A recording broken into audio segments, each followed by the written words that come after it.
Step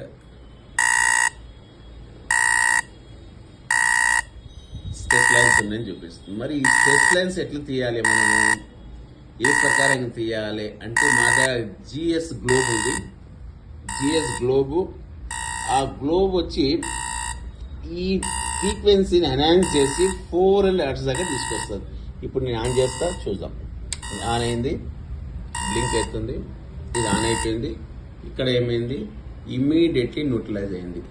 neutralise అయ్యి ఫ్రీక్వెన్సీని పెంచింది. ఇక్కడ 440 హెర్ట్జ్ దాకా తీసుకొచ్చింది. ఇక్కడ ఉన్న ఫ్రీక్వెన్సీని 440 హెర్ట్జ్ దాకా తీసుకొచ్చింది. ఇంతకుముందు 160 హెర్ట్జ్ ఉండే.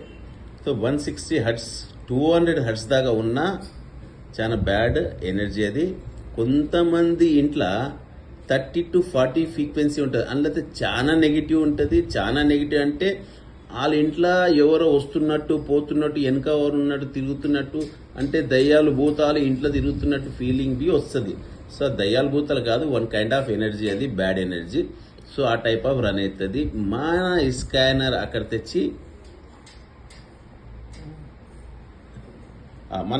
అక్కడ తెచ్చి స్కానింగ్ చేస్తే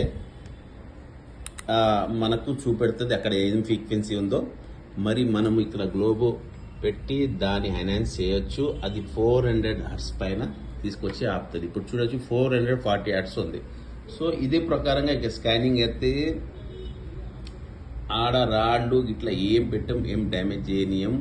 ఏ కొనాకు ఉంది, ఏ జోన్ నుంచి ఎక్కడ ఎంటర్ అవుతుంది, నార్త్ నుంచి సౌత్ నుంచి నార్త్, అవన్నీ అవసరం లేదు.